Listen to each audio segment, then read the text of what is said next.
வணக்கம் நண்பர்களே. கொள்முதலில் லாபம், ப்ராஃபிட் ஆன் பர்ச்சேஸ், இது நிறைய வியாபாரிகளுக்கு தெரிந்திருக்கும். இருந்தாலும் புதிதாக வியாபாரத்தில் நுழைபவர்கள், ஏற்கனவே வியாபாரத்தில் இருக்கவங்களுக்கு தெரியலன்னா தெரிஞ்சுங்க.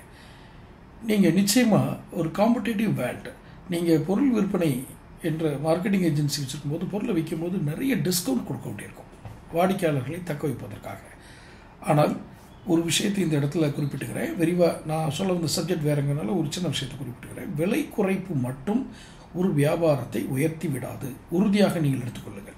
மார்க்கெட்டிங் டெக்னாலஜியில் நீங்கள் விலை குறைச்சதுனால மட்டுமே ஒரு பொருள் அதிகமாக விற்கும் இல்லை.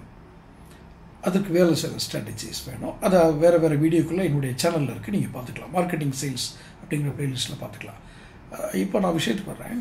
கொள்முதல் செய்ய போகிற இடம், நம்ம எந்த இடத்துல போய் பர்ச்சேஸ் பண்ண போகிறோமோ அந்த பர்ச்சேஸ் பண்ணுற அதை மேனுஃபேக்சரை நம்ம எந்த அளவுக்கு குறைத்து வாங்குகிறோமோ, எவ்வளவு மேக்ஸிமம் முடியுமோ, ஏன்னா அவரும் ஒரு லாபம் வச்சுருப்பார், அதில் எந்த அளவுக்கு நாம் பேரம் பேசி வாங்குகிறோமோ அந்த அளவுக்கு நம்முடைய லாபங்கள் பாதுகாக்கப்படும். ப்ராஃபிட்டை பாதுகாக்கணும் இல்லையா? ப்ராஃபிட்டை பாதுகாக்கலைன்னா நீங்கள் எப்படி கம்பெனி நடத்துறது, எப்படி உங்களுடைய வியாபாரத்தை ரன் பண்ணுறது, ஃபேமிலி எல்லாமே அதில் அடங்கியிருக்கு.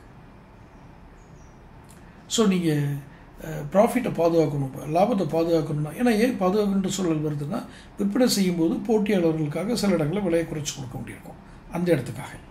இன்னொன்று, கடன் இல்லாத வியாபாரம் பண்ணணும்னாலும் நீங்கள் விலை குறைவாகவும் தரமான பொருளை கொடுத்தாலே கடன் இல்லாத வியாபாரம் நடக்கும். அது ஒரு பெரிய ஃபார்முலா. அதுக்கும் நம்ம இதில் ஒரு சேனலில் வீடியோ நான் வெளியிட்டிருக்கேன், கடன் இல்லாத வியாபாரம் எப்படி பண்ணுறது அப்படின்னு. அதுக்கு அப்படி செய்யணும்னாலும் இந்த கொள்முதலில் லாபம் பார்க்குறது, அப்போ தான் நீங்கள் கடன் இல்லாமல் வியாபாரம் பண்ண முடியும். அது எப்படி கொள்முதல் இல்லாமல் பார்த்தீங்கன்னா கடன் இல்லாமல் வியாபாரம் பண்ண முடியும்? நான் சொல்கிறேன், விலை குறைவாக கொடுத்து தரமான பொருள் கொடுத்தீங்கன்னா முதல் ஒரு மாதத்துக்கு வேணால் மிஞ்சி போனால் அதிகபட்சம் கொஞ்சம் வியாபாரம் இல்லாமல் இருக்கும். இவர் கடன் தர மாட்டார், இவர்கிட்ட போய் யார் வாங்குறதுன்னா அவர்கள் கழிக்கப்பட வேண்டியவர்கள், அல்லது அவர்கள் நமக்கு வாடிக்கையாளர்கள் அல்ல.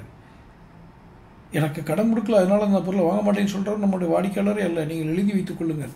எந்த நாளும் அவர் ஒரு ஆபத்தானவர், அவர் விட்டால் நம்ம என்ன பண்ணுறதுங்கிற மாதிரி தான் இருக்கும். அதனால் அது நீங்கள் கடன் கொடுத்து வியாபாரம் பண்ணக்கூடாது. அப்படின்னா கூட நீங்கள் கொள்முதலை ஒரு தரமான ஒரு திறமையான விலையில் வாங்கியிருந்தீங்கன்னா நீங்கள் சேல்ஸ் பண்ணும்போது அந்த விலையேற்றத்தை அந்த இதை சரி கட்டிக்கலாம், கடன் இல்லாமல் விற்கலாம்.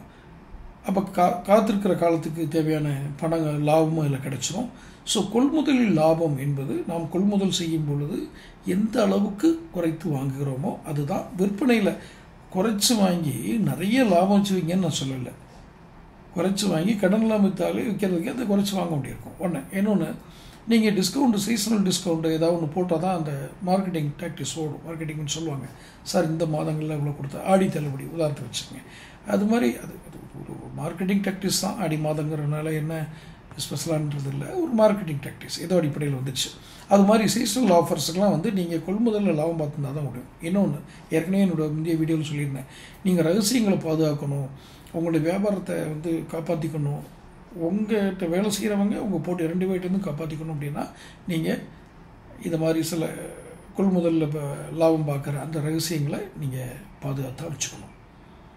அப்படி வச்சுருந்தா தான் கடன் இல்லாத வியாபாரமும் சாத்தியம், நட்டம் இல்லாமல் ரொம்ப நாள், அதாவது ரகசியம் பாதுகாக்கிற ஒரு இதுலேயும் சாத்தியம். ஸோ கொள்முதல் லாபம் என்பதை ஒரு ஃபார்முலாக வைத்துக் கொள்ளுங்கள்.